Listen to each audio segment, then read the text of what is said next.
মধ্যপ্রাচ্যে শান্তি আলোচনা সব চেষ্টা কি তবে ব্যর্থ হতে চলেছে? যে কোনো মুহূর্তে কি শুরু হতে যাচ্ছে এক বিধ্বংসী আঞ্চলিক যুদ্ধ? বন্ধুরা, পারস্য উপসাগরে এই মুহূর্তে মার্কিন যুক্তরাষ্ট্র এবং ইরানের সামরিক শক্তি একেবারে মুখোমুখি অবস্থানে দাঁড়িয়েছে। পরিস্থিতি এখন যে কোনো সময়ের চেয়ে বেশি অগ্নিগর্ভ। ইরানের সামরিক বাহিনী দাবি করেছে তাদের আকাশসীমা লঙ্ঘন করায় আমেরিকার তিনটি সর্বাধুনিক MQ-9 রিপার ড্রোনকে আকাশে গুড়ি দিয়েছে তারা। শুধু তাই নয়, ইরানের সীমানায় অনুপ্রবেশের চেষ্টাকালে মার্কিন RQS-4 ড্রোন এবং খোদ আমেরিকার অহংকার অত্যাধুনিক F-35 ফাইটার জেটকে তাড়া করে পিছু হটতে বাধ্য করেছে ইরানি বিমান প্রতিরক্ষা বাহিনী। কাতার ভিত্তিক সংবাদ মাধ্যম আল জাজিরাও নিশ্চিত করেছে এই ড্রোন ভূপাতিত করার খবর। এদিকে এই ঘটনার পরপরই ওয়াশিংটনে পেন্টাগনের উচ্চপদস্থ কর্মকর্তাদের মধ্যে জরুরি বৈঠক ডাকা হয়েছে। অন্যদিকে 2026 সালের পবিত্র হজ উপলক্ষে মুসলিম বিশ্বের উদ্দেশ্যে অত্যন্ত কঠোর ও রণহুঙ্কারময় বার্তা দিয়েছেন ইরানের সর্বোচ্চ নেতা আয়াতুল্লাহ মুজতবা খামেনি। তিনি পরিষ্কার ভাষায় জানিয়ে দিয়েছেন, মধ্যপ্রাচ্যের মাটিতে মার্কিন আগ্রাসনের দিন শেষ। আমেরিকার থার্ড মিসাইল সিস্টেম ধ্বংসের কথা মনে করিয়ে দিয়ে খামেনি হুঁশিয়ারি দিয়েছেন, কোনো দেশ যেন মার্কিন বাহিনীকে আশ্রয় না দেয়। আমেরিকার আকস্মিক হামলায় কিভাবে ভেঙে গেল 8 এপ্রিলের অস্থায়ী যুদ্ধবিরতি, কিভাবে মধ্যপ্রাচ্যকে এক চুলো ছাড় না দেওয়ার পণ করেছে তেহরান। মার্কিন ও ইরানি নৌবাহিনীর এই হাই অ্যালার্ট অবস্থানের আসল রহস্য কি জানতে স্ক্রিনে চোখ রাখুন। ফিরছি মূল খবরে। মধ্যপ্রাচ্যে শান্তি আলোচনা টানাপোড়েনের মাঝে মার্কিন যুক্তরাষ্ট্র ও ইরানের মধ্যে নতুন করে চরম উত্তেজনার সৃষ্টি হয়েছে। পারস্য উপসাগরে দুই দেশের সামরিক শক্তির মুখোমুখি অবস্থান এবং আকাশসীমা লঙ্ঘনের ঘটনাকে কেন্দ্র করে এই অঞ্চলের পরিস্থিতি এখন যে কোনো সময়ের চেয়ে অনেক বেশি ভয়াবহ এবং ঝুঁকিপূর্ণ। ইরানের সামরিক বাহিনী তাদের আকাশসীমা লঙ্ঘন করার অপরাধে মার্কিন যুক্তরাষ্ট্রের 3টি সর্বাধুনিক MQ রিপার ড্রোন ভূপাতিত করেছে। কাতার ভিত্তিক সংবাদ মাধ্যম আল জাজিরাও ড্রোন ভূপাতিত করার এই খবরটি 100% নিশ্চিত করেছে। ইরানি বিমান প্রতিরক্ষা বাহিনীর পক্ষ থেকে আরও জানানো হয়েছে, শুধু ড্রোন ভূপাতিত করাই নয়, বরং একই সাথে ইরানের আকাশ সীমায় অনুপ্রবেশের চেষ্টাকালে একটি মার্কিন RQS-4 ড্রোন এবং একটি অত্যাধুনিক F-35 ফাইটার জেটকে তাড়া করে পিছু হটতে বাধ্য করা হয়েছে। তাদেরকে ধ্বংস করা হয়নি, জাস্ট তাদেরকে ইরানের সীমানা থেকে বিতাড়িত করা হয়েছে।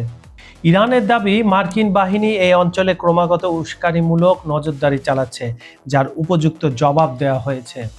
অন্যদিকে ঘটনার পর ওয়াশিংটনে পেন্টাগনের উচ্চপদস্থ কর্মকর্তাদের মধ্যে জরুরি বৈঠক আহ্বান করা হয়েছে বলে জানা গেছে। মার্কিন সামরিক সূত্রগুলো ড্রোন হারানোর খবর পুরোপুরি অস্বীকার না করলেও আকাশসীমা লঙ্ঘনের অভিযোগটি অস্বীকার করেছে। তারা বলছে তাদের কোনো F-35 ফাইটার জেট ইরানের আকাশে ঢুকে নেয়।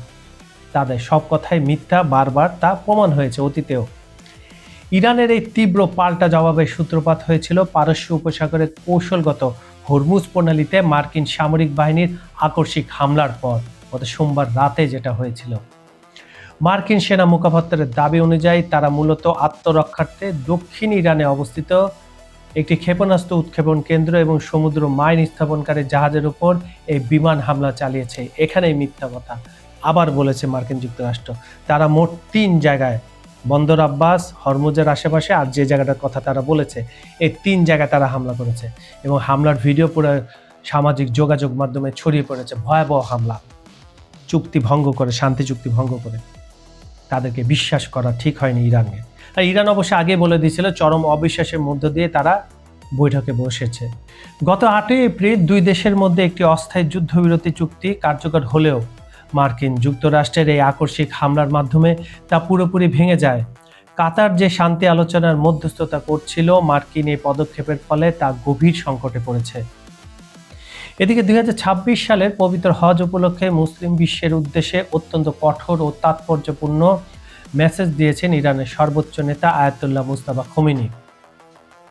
এখানে একটা কথা বলে রাখা ভালো, 28শে ফেব্রুয়ারি হামলার পর, মানে যখন ওনার বাবা এবং প্রাক্তন রাহাবার যে মারা গেলেন আলী খামেনি, উনিও কিন্তু আহত হয়েছেন। আজ পর্যন্ত এই 3 মাসে কিন্তু তিনি জনসম্মুখে আসেননি, তার ভয়েস শোনা যায়নি।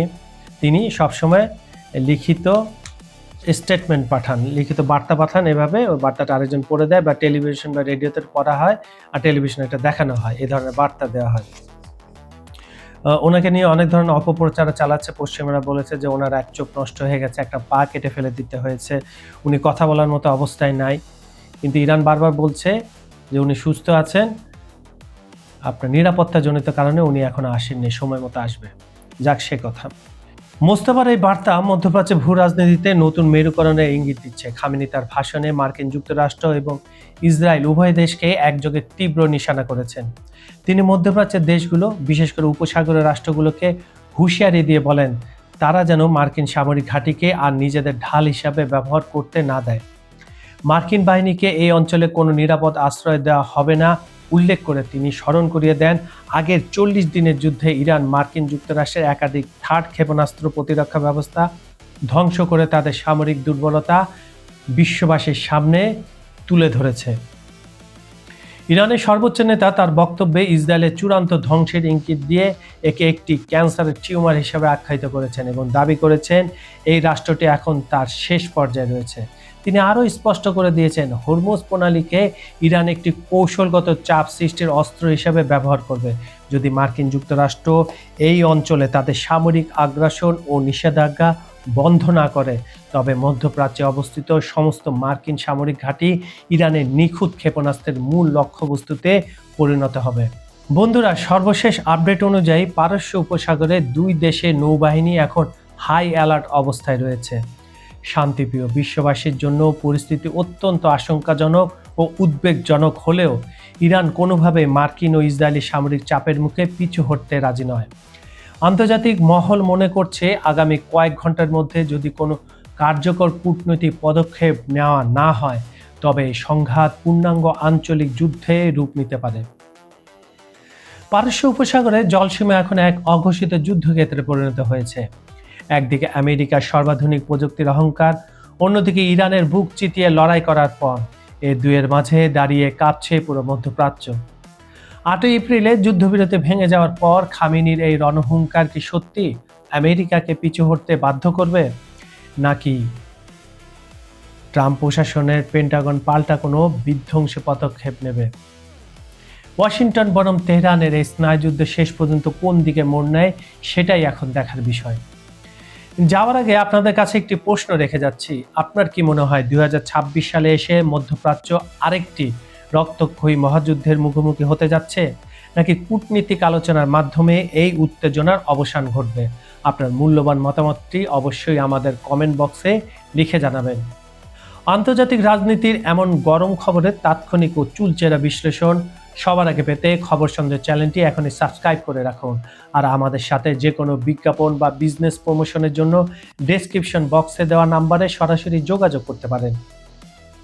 খবর সংযোগের এই আয়োজনটি আপনারা পৃথিবীর কোন প্রান্ত থেকে দেখছেন? Bangladesh, Bharat, Pakistan, America, Europe, Ukraine, Brazil, Argentina, Africa, নাকি সৌদি আরব, কুয়েত ও দুবাই সহ মধ্যপ্রাচ্যের অন্য কোনো দেশ থেকে? কমেন্টে আপনার পতাকার ইমোজি বা দেশের নামটি লিখতে ভুলবেন না। আমরা আপনাদের প্রতিটি মতামত অত্যন্ত গুরুত্বের সাথে পড়ি। আজ এই পর্যন্ত আমি কাজল হায়দার আজকের মতো বিদায় নিচ্ছি। খুব শীঘ্রই দেখা হবে আন্তর্জাতিক রাজনীতির নতুন কোনো উত্তপ্ত ইস্যু নিয়ে। ততক্ষণ পর্যন্ত সবাই ভালো থাকুন, সাবধানে থাকুন এবং চোখ রাখুন খবর সংযোগের পর্দায়। সবাইকে অগ্রিম ঈদুল আজহা মোবারক।